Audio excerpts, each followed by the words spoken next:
स्वतंत्रता आंदोलन में हिंदी। भारतेंदु जी अंग्रेजों की अनिष्टकारी नीति समझते थे, पर खुलकर उस पर चोट नहीं कर सकते थे। व्यंग्य संकेत द्वारा ही वे जनता को जगाते थे। अपने नाटकों भारत दुर्दशा, अंधेर नगरी एवं अन्य में अपने उद्देश्य में वह सफल जान पड़ते हैं। दिनकर जी ने संस्कृति के 4 अध्याय में ठीक ही कहा है कि कंपनी के कर्मचारी भारतीयों को अंग्रेजी सिखाना चाहते थे कि उनके श्रम में आसानी हो और सफलतापूर्वक उनमें इंसानियत भरी जा सके। सबसे बड़ी बात तो यह थी कि अंग्रेजी पढ़े लिखे लोगों का अंग्रेजों के यहाँ सम्मान था। वीर सिपाही के हृदय में जब चोट लगती है तो किसी महायुद्ध की विभीषिका खड़ी होती है, और साहित्यकार जब आघात से मर्माहत होता है तब किसी महाकाव्य का निर्माण होता है। 19वीं शताब्दी का उत्तरार्ध आंदोलनों का युग था। उसमें राजनीतिक, सामाजिक और सांस्कृतिक आंदोलन तो चल ही रहे थे। उसी समय भारतेंदु ने हिंदी लेखकों और कवियों को यह नारा दिया, निज भाषा उन्नति अहै, सब उन्नति को मूल, बिन निज भाषा ज्ञान के मिटे नहीं को सूल। इस मंत्र ने भारतेंदु मंडल के कवियों में जादू जैसा असर किया। इन लोगों ने समाज सुधार, स्वदेशी आंदोलन और भारतीय सांस्कृतिक उत्थान के लिए अनेक ग्राम गीत लिखे भी और लिखाए भी। इस जन जागरण में अशिक्षित जनता तक राष्ट्रीय अवधारणा पहुंची। दूसरी ओर अपनी देशी भाषा का प्रचार बढ़ा। उस समय इन्होंने अंग्रेजी शिक्षा, विदेशी शासन, बेकारी, पुलिस, सामाजिक दोषों आदि पर व्यंग्य मुकरियां लिखी। सब गुरुजन को बुरो बतावे, अपनी खिचड़ी आप पकावे, भीतर तत्व न झूठी तेजी, क्यों सखी साजन नहीं अंग्रेजी। 19वीं शताब्दी के अंतिम चरण में राजनीतिक, सामाजिक एवं सांस्कृतिक जागरण का युग युग का टूटा हुआ संबंध पुनः स्थापित हुआ। भाषा, भाव और शैली तीनों दृष्टियों से हिंदी कविता में परिवर्तन हुए। बंगाल में बंकिम चंद्र ने वंदे मातरम के रूप में देश को राष्ट्रीय गीत दिया।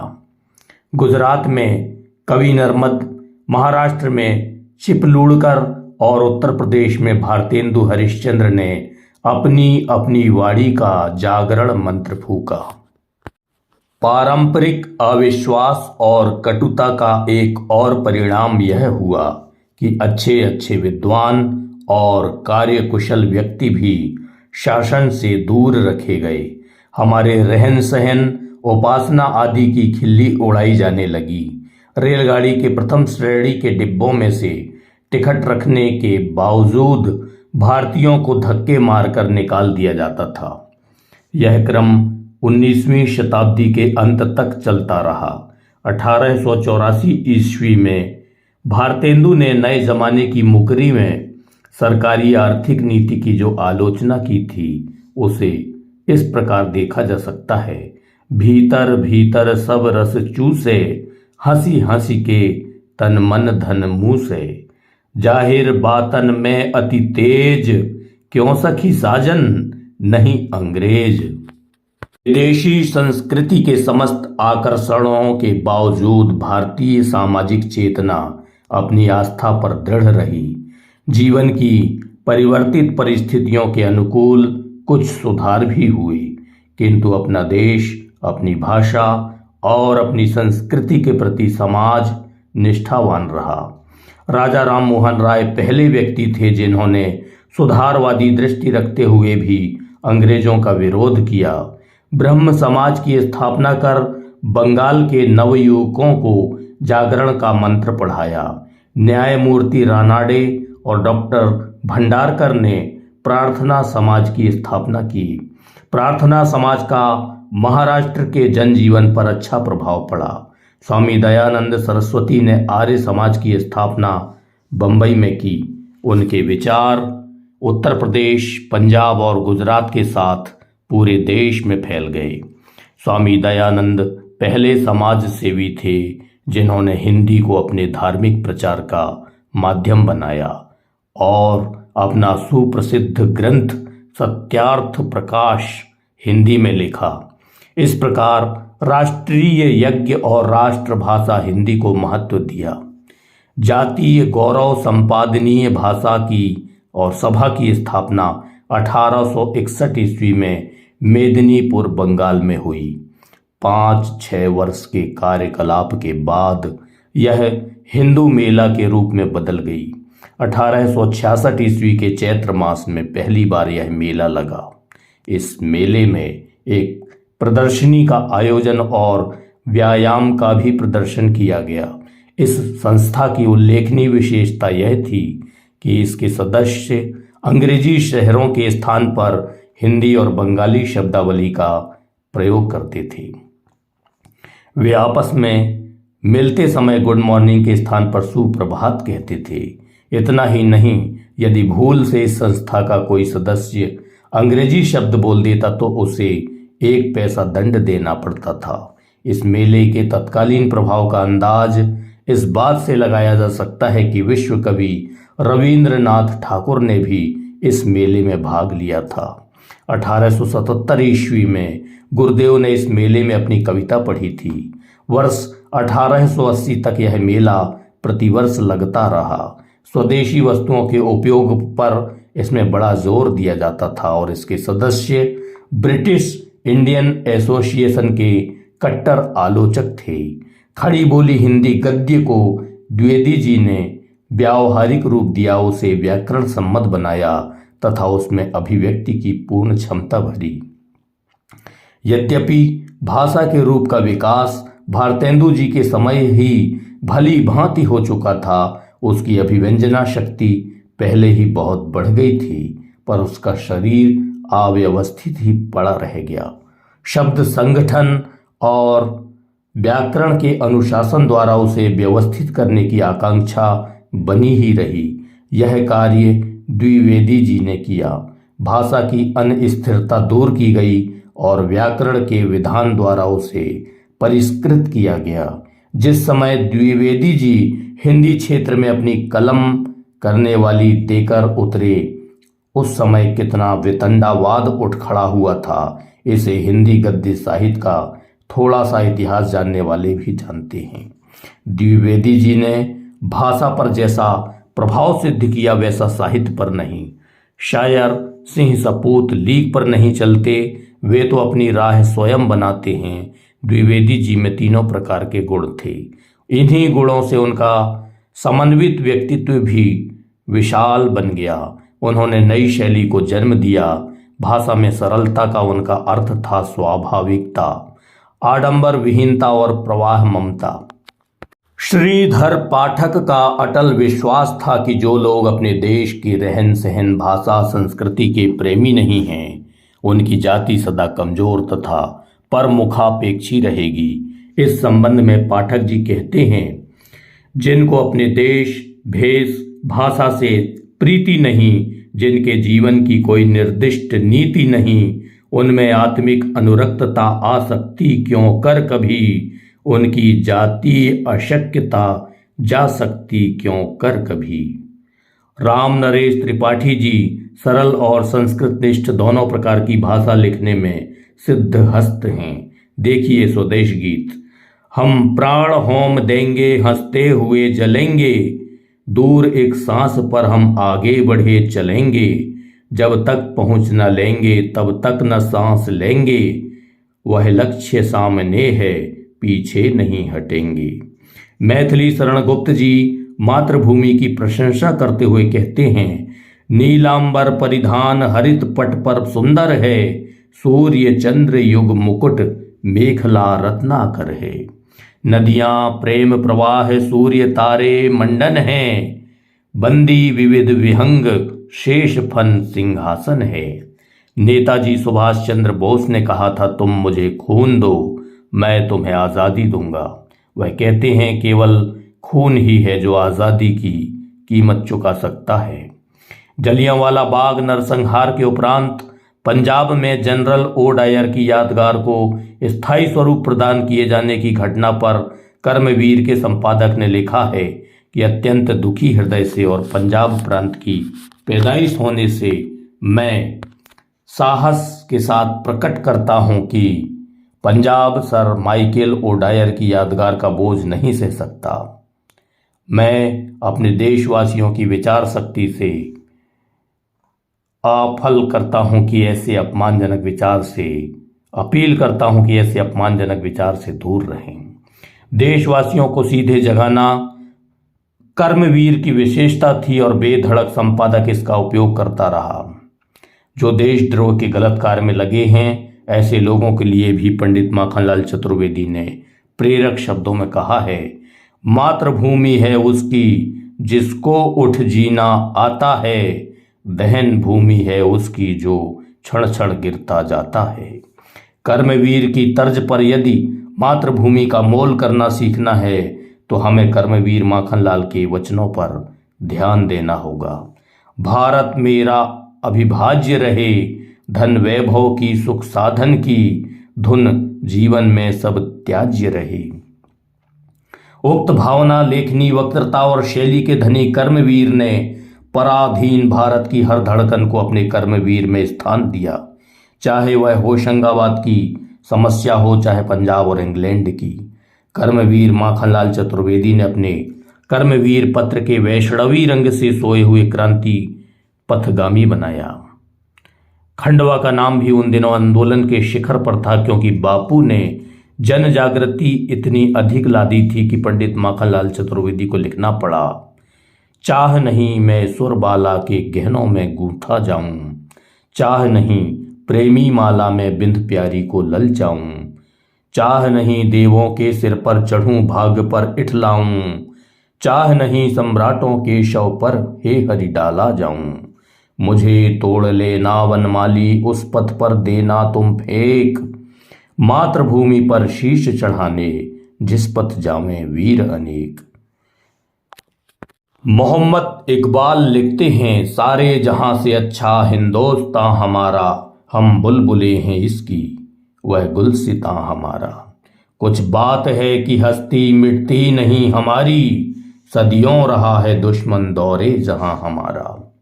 भारतेंदु ने 15 अगस्त 1867 को काशी से कवि वचन सुधा मासिक पत्रिका का प्रकाशन कर हिंदी पत्र पत्रिका के नए युग का आरंभ किया।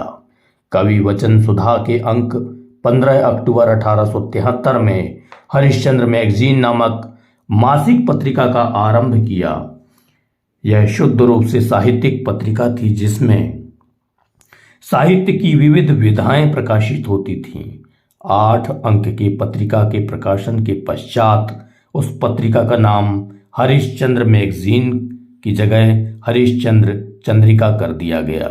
यह पत्रिका अत्यंत लोकप्रिय हुई। कवि वचन सुधा की भांति देश भक्तिपूर्ण लेख प्रकाशित होने के कारण अंग्रेजों ने उसे भी बंद कर दिया। वर्ष 1884 में भारतेंदु जी ने नवोदित हरिश्चंद्र चंद्रिका का प्रकाशन पुनः प्रारंभ किया और उस पत्रिका का प्रकाशन जीवन के अंतिम क्षण तक किया। जनवरी 1874 में भारतेंदु जी ने अपनी मौलिक सूझबूझ के कारण बाल बोधिनी नामक स्त्री शिक्षा उपयोगी पत्रिका का 4 साल तक प्रकाशन किया। उन्होंने जीवन के अंतिम क्षणों तक हिंदी पत्रिका एवं हिंदी साहित्य की सेवा की। कह सकते हैं कि स्वाधीनता आंदोलन में सरस्वती, समालोचक, लक्ष्मी, अभ्युदय, इंदु, प्रताप, मर्यादा, सम्मेलन पत्रिका, प्रभा, मनोरमा, बाल सखा, कर्मवीर, कवि वचन सुधा, हरिश्चंद्र चंद्रिका, भारतवर्ष, उचित वक्ता, उदंत मार्तंड, भारत बंधु, प्रयाग समाचार, हरिश्चंद्र मैगजीन, हिंदी प्रदीप आदि पत्र पत्रिकाओं का विशेष योगदान रहा है। भारतेंदु ने अपने नाटक भारत दुर्दशा में लिखा है, अंग्रेज राज सुख साज सबे सजे सब भारी, पै धन विदेश चली जात यह अति ख्वारी। तिही पर टिक्कस की भारी आफत आई, हा भारत दुर्दशा न देखी जाई। द्विवेदी युगीन पत्र पत्रिका साहित्य में भारत के अतीत का गौरवगान, वर्तमान की दुर्दशा तथा उज्ज्वल भविष्य की कामनाओं से युक्त साहित्य एवं लेख प्रकाशित होते। इस संदर्भ में राष्ट्रीय कवि मैथिली शरण गुप्त रचित भारत भारती काव्य की यह पंक्ति दृष्टव्य है। हम कौन थे, क्या हो गए और क्या होंगे अभी, आओ विचारें आज मिलकर ये समस्याएं सभी। द्विवेदी युगीन पत्र पत्रिका साहित्य में मुख्य भावधारा भारत की राष्ट्रीयता को पोषित करने की थी, देशभक्ति की भावना को प्रेरित करने की थी। भारतीय साहित्यकारों, विचारकों, समाज सुधारकों आदि ने पराधीनता को सबसे बड़ा अभिशाप बताते हुए स्वतंत्रता प्राप्ति हेतु क्रांति करने एवं त्याग बलिदान की भावना को पुष्ट किया। देश की आर्थिक विपन्नता, सामाजिक बुराइयां, अंधविश्वास, झूठी परंपराएं आदि को नष्ट करके नई चेतना, आत्म अभिमान एवं देश अभिमान को जगाने का कार्य किया। भारत के दीनहीन किसानों का, बाल विधवाओं का, मजदूर एवं विधवा नारी का उनके जीवन के संघर्ष का सहज चित्रण करके नया रूप प्रदान किया। नैतिकता की पृष्ठभूमि में असत्य पर सत्य की विजय दिखाई गई। राजनीतिक शोषण पर व्यंग्य किया गया। प्रेमचंद ने अपने उपन्यास कर्मभूमि एवं अन्य उपन्यास में अपने पात्रों में देश प्रेम की भावना अंकुरित कर उन्हें स्वतंत्रता संग्राम में सहभागिता हेतु प्रेरित और प्रोत्साहित किया। हिंदी प्रदीप का आरंभ 1 सितंबर 1877 को मासिक पत्रिका के रूप में हुआ। पंडित बाल कृष्ण भट्ट ने इसका प्रकाशन किया। हिंदी प्रदीप भारतेंदु की कवि वचन सुधा और भारतेंदु चंद्रिका के सिद्धांतों पर चला था। प्रारंभ में यह पत्र साहित्यिक था, किंतु 1885 के पश्चात यह प्रमुख राजनीतिक पत्र हो गया। हिंदी प्रदीप का मुख्य उद्देश्य हिंदी भाषा पर प्रचार, उसकी समृद्धि, देश दशा का सुधार, समाज सुधार था। इन कार्यों के लिए हिंदी प्रदीप ने अखंड तपस्या की। यह पत्र साहित्य, देश और समाज के लिए अर्पित था। उस युग में स्वतंत्रता और स्वाभिमान जैसी बातों को कल्पना में लाना अपराध था। उसी समय हिंदी प्रदीप ने इन सारी बातों के लिए आवाज बुलंद की। वर्ष 1877 से 1890 तक हिंदी प्रदीप ने राजनीतिक कुठाराघात, धार्मिक और सामाजिक समस्याओं एवं कुरीतियों का खुलकर विरोध किया। अपने उग्र तथा निर्भय फलक विचारों के कारण हिंदी प्रदीप सरकार के लिए सिरदर्द का विषय बना रहा। भारत मित्र पंडित छोटूलाल मिश्र इसके आदि संपादक और पंडित दुर्गा प्रसाद मिश्र प्रबंधक 17 मई 1878 ईस्वी में कलकत्ता से प्रारंभ हुआ था। भारत मित्र शुद्ध राष्ट्रीय पत्रिका थी। देश की राजनीतिक, वाणिज्यिक, भाषा और समाज चेतना का विकास उसका प्रमुख लक्ष्य था। यद्यपि भारत मित्र प्रमुख रूप से राजनीतिक पत्रिका थी, लेकिन सामाजिक सुधार के साथ साथ कभी कभी अन्य विषयों के लेख भी उसमें प्रकाशित किए जाते थे।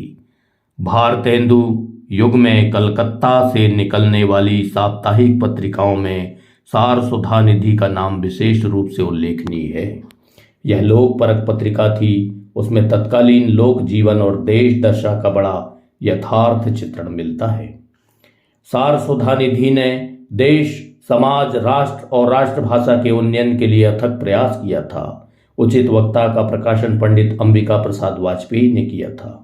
उचित वक्ता की सबसे बड़ी उपलब्धि उसकी संपादकीय टिप्पणियां हैं। वह एक तेजस्वी पत्रिका थी जिसने सामाजिक प्रश्नों को बड़ी निर्भीकता से उठाया था। अंग्रेजी शासक के शोषण के परिणाम स्वरूप सामाजिक दशा दिन प्रतिदिन दुर्बल होती जा रही थी। इस पत्रिका ने समाज सुधार के साथ हिंदी की उन्नति के लिए जोरदार आवाज उठाई। आनंद कादम्बिनी प्रेमघन के विचारों का प्रतिनिधित्व करने के लिए प्रकाशित हुई थी। संपादक के क्रांतिकारी भावों की उसमें सफल अभिव्यक्ति हुई थी। साहित्य, समाज, धर्म, राजनीति आदि में परिवर्तन लाना पत्रिका का मुख्य उद्देश्य था। राष्ट्र कवि मैथिली शरण गुप्त भारत भारती में भारत की महिमा का गुणगान करते हैं। भारत की भूमि को माता का आंचल माता के प्रेम से वशीभूत होकर माँ भारती की रचना करते हैं। उन्होंने मातृभूमि कविता में माँ भारती और माँ की संतान का मोहक वर्णन करते हुए कहा है, हे मातृभूमि हम तेरी धूल में लेट लेट कर बड़े हुए हैं।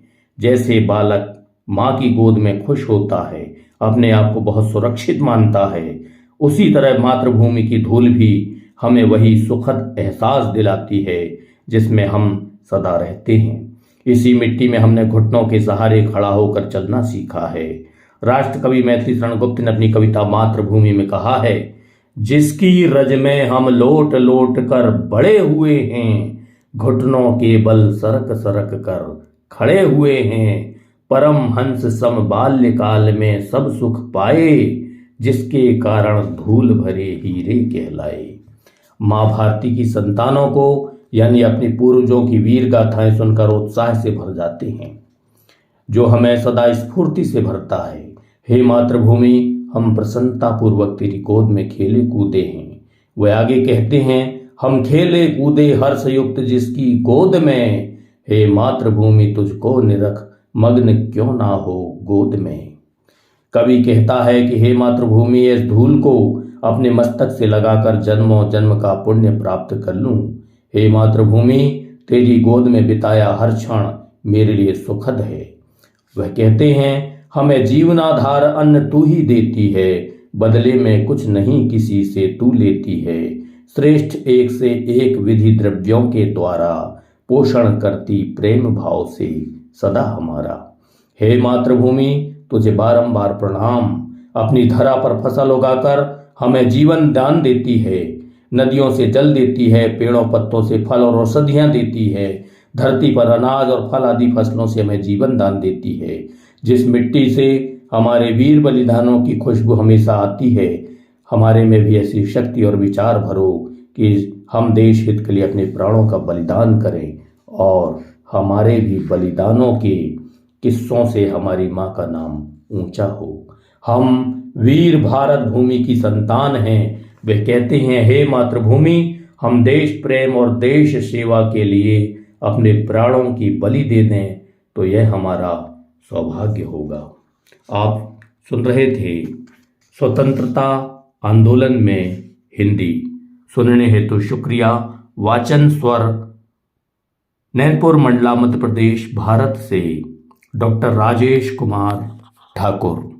जय भारत।